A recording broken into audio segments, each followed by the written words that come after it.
Trending na pod karon, nakalat na gyud intawon. Nasuko ang bayot sa waiter, kay gitawag ra daw siya og sir.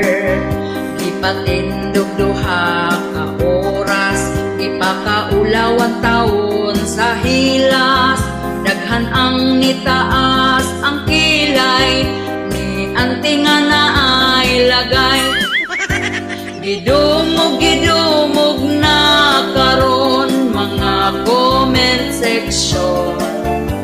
Ang mga netizens puro kalagot ang gi-comment.